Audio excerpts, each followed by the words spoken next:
Hi, this is Ron Carter. We're in New York today with a decent weather day. The first thing we'll do is talk about a book that just came out. It's called Behind the Changes. Literally. This book came about as a conversation with Billy Drummond, a friend of mine, who, during the course of recording, asked me, how do I do that? To one of the takes. He said, I said, how do I do what? He said, how do you hear this song, the first chorus, and by the second chorus, you have a whole different set of chords to go with it. I said, well, Billy, I just kind of do that. He said, we should sit down and figure out a process. So this morning, we'll have a couple of minutes to play you the results of that process. This book called Behind the Changes is made up of three kinds of songs. I got rhythm, the blues, which everybody plays, and a couple of standards or so. So what we'll do first is play you the blues changes without any kind of stopping between, so you hear what this song sounded like as we just walked in the studio.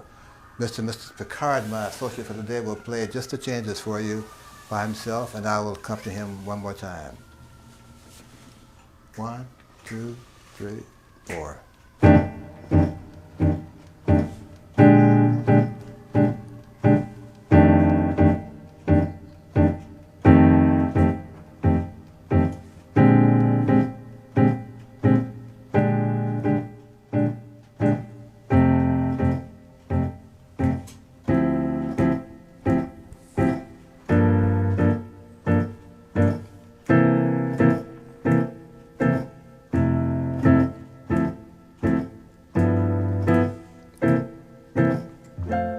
Now here's the bass line that goes with those changes. 2, 3, 4.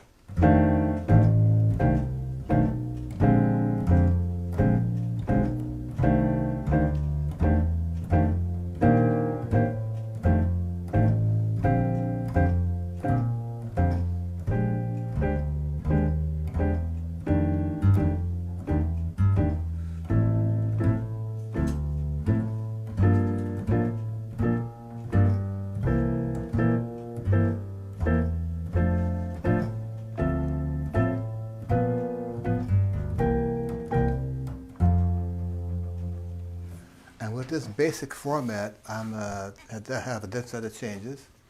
So the first thing we'll do is, again, the same form. Mr. Picard will play you the changes in the form of red notes, which it comes on the transparency. That you turn this red page and it covers the original changes. So here are the red changes that you're going to play without my help. 2, 3, 4.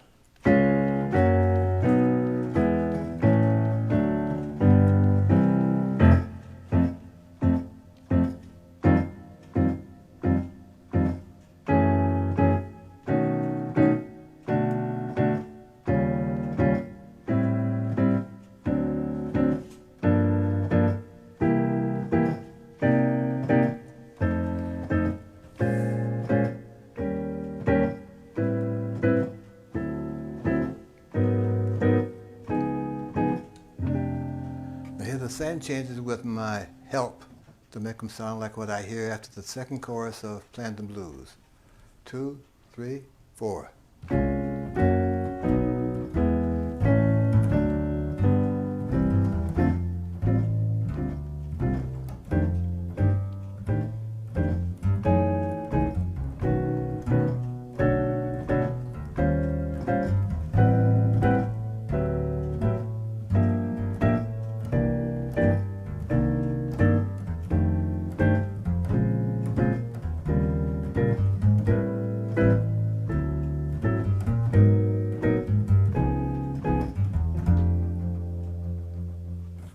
Now this book is available through my site, and for those of you who want to see what other choices they have, I'd recommend you take a look. There's some nice sounds here, and you can find your own, but this is a process that have used with my books to figure out how to make the bass line have another kind of life. Behind the Changes. Now's the time for a couple of questions. So let me put the bass aside for a moment and get a seat here. And let's address some of the questions that I hope I have some answers to this morning. Get a lot of greetings from Italy, from France, from your son. And we had someone who was playing along while you were demonstrating. Good for him. Her. Sorry, ladies. It was Eric, so Okay. your first guess was right. Okay, Eric.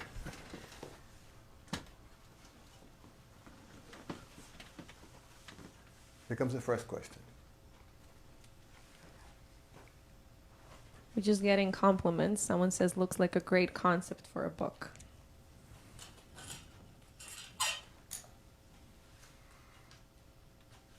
People sending love. Let me show you No questions.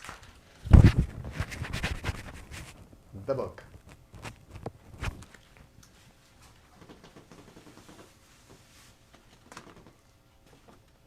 We have a first question. Okay. How to play the changes with syncopated rhythm from Chan Chuan Hu. I'd recommend you play just quarter notes first so you find out how these new notes affect the chord. Sometimes players use rhythm so much so that the zone, that the groove kind of disappears because there's so much activity from the bass player. The kind of rhythm and the amount you use depends on what kind of groups you play with. Some bands like the bass player to be rhythmically active. Some prefer you just to play quarter notes. So you have to kind of use your sense of a good taste and judgment. Having said that, when you get this book, I'd recommend you just play the quarter notes so you can see just how they affect the changes of the original blues form. Thanks. David is asking, how do you approach working with another bassist? It depends on how sensitive they are to the sounds of the instrument. Generally, when we do two bass things, we kind of always have to talk about what range we're going to try to avoid and what ranges are compatible. I've had some great times playing with other bass players who seem to understand the need to have our ranges adjust as the music demands, and our ego is always in the third place between the two basses. Jacob from Ireland, do you expect the soloist to follow these new changes, or do you like to think of the original changes in your changes as contrasting sounds? Well, they are both. I mean, we play these kind of other chords, these alternate changes, so the soloist can no longer practice the solo he worked on in his kitchen on this gig. That's the whole point of these kind of things, you know. And kind of the bass player's job is to command the band members' attention as they're playing. One way to do that is bring in a set of changes that's beyond his comprehension, we hope, and he's willing to ask you what that was, and your job is to explain it to him and try it again for the next tune. But these changes are made to disrupt the flow that these guys have going, despite the help that they're trying to get from the back guys. Diego Tarantino is asking, what about minor blues? Well, minor means under 18. Well, these are all over old tunes, so any change that will work. Steve Arnett is saying lots of 2 of 5s, some outside keys. Speak to that, please. Yes, well, you know, 2 5s are a way to temporarily modulate from the key you started at. This changes having to have a whole series of them. Your choice, you can make them dominant 7s, you can make them minor 7s, you can add flat 5s to them. As long as you keep the root 2 5s working, all that stuff is good. It's like having a salad with different kinds of dressing. Edward is asking, how many substitutions of chords can be used in blues form? It depends on your patience and your chops. An infinite amount. It depends on the time and the place. Hopefully you'll have someone who can accompany you at these changes and figure out how they sound. My recommendation is use your judgment and use your good taste. Dominic is asking, how often do you find yourself landing on a note that isn't the root when the chord changes? Should this be avoided? Well, you know, I often get, my joke with my students is about playing roots, you know.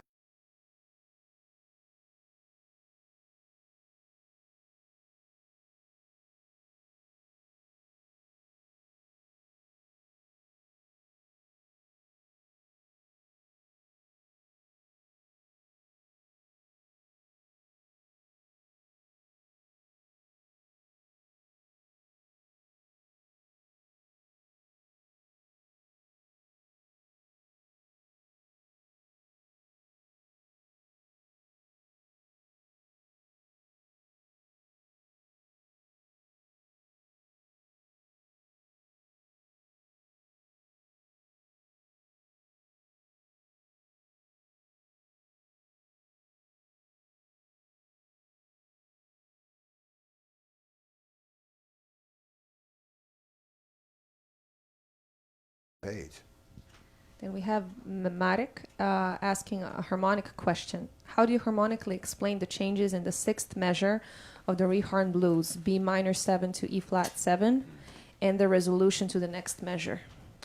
Let me look at my page here. That's on page 20 of this thing, I think, here. What measure? 6? Yes. Okay. The E flat is a flat 5 dominant of A minor 7. A chord is the dominant 7 going to the D chord. D is the dominant 7 going to the G chord. G is the dominant 7 going to the C chord. The B is a result of, if you go back 5 beats in bar 5, that B is just an extension of the F sharp minor chord. And the E flat chord can be called D sharp, which is going to the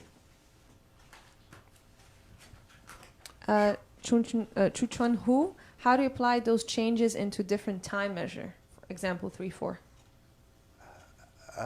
If you call the first 3 notes a dotted half note, and the second 2 notes 2/8 notes, it'll work. But that's not any fun to do that with this. I would just make these alternate changes based on that simple 3/4 tune.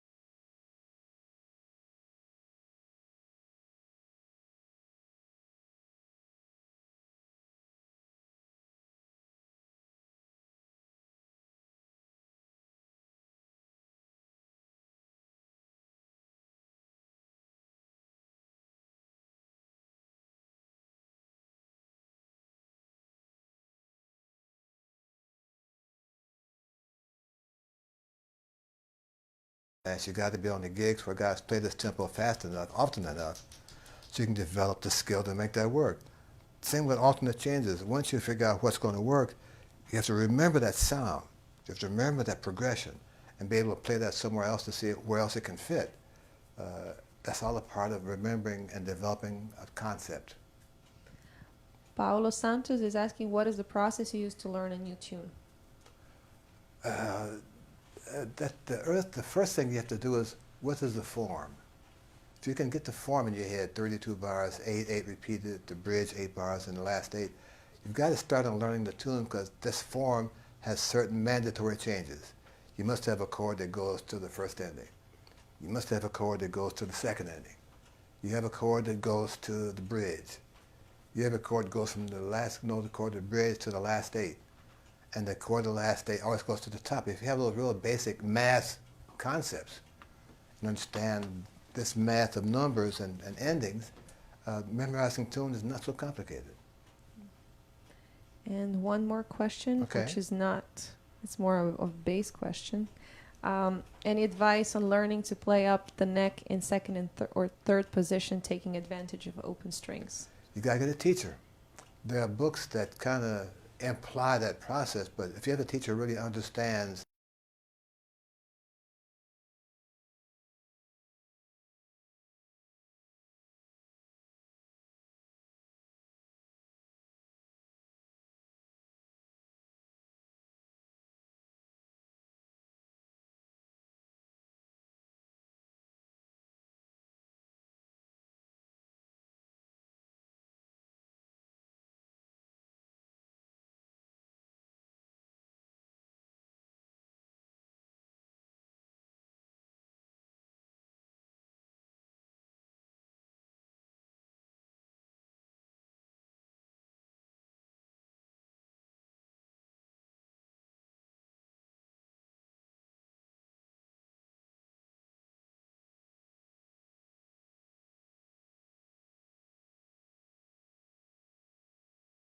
if the guys don't like it, maybe you should quit the band.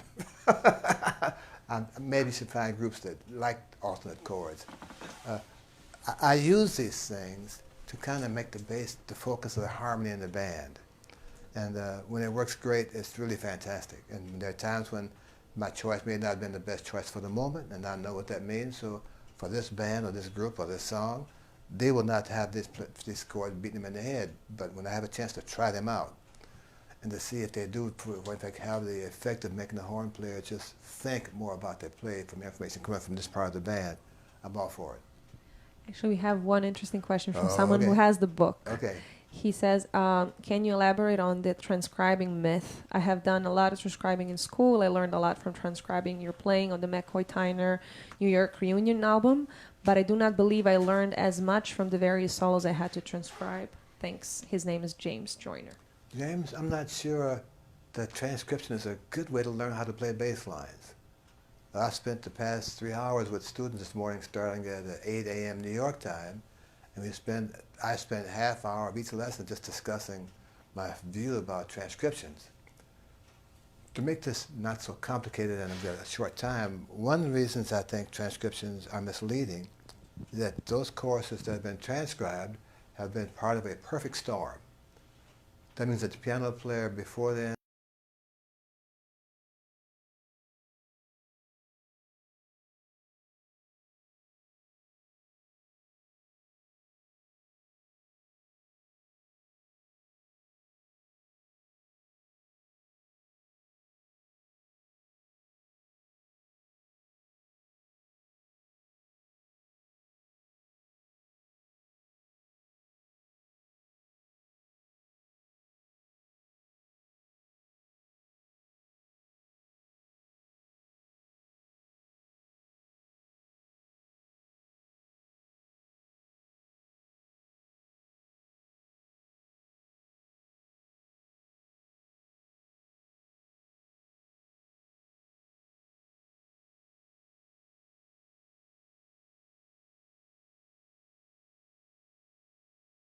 book that I happen to have available called Building a Jazz Bass Line.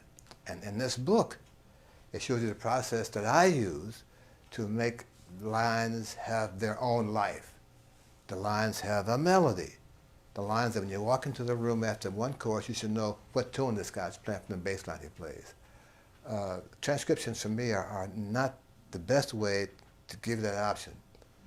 Having said that, and you may very well learn this bass line singular perfectly, what'd you play for the next chorus? James, let me know how you feel about that. Talk to you soon. Thanks. Bye.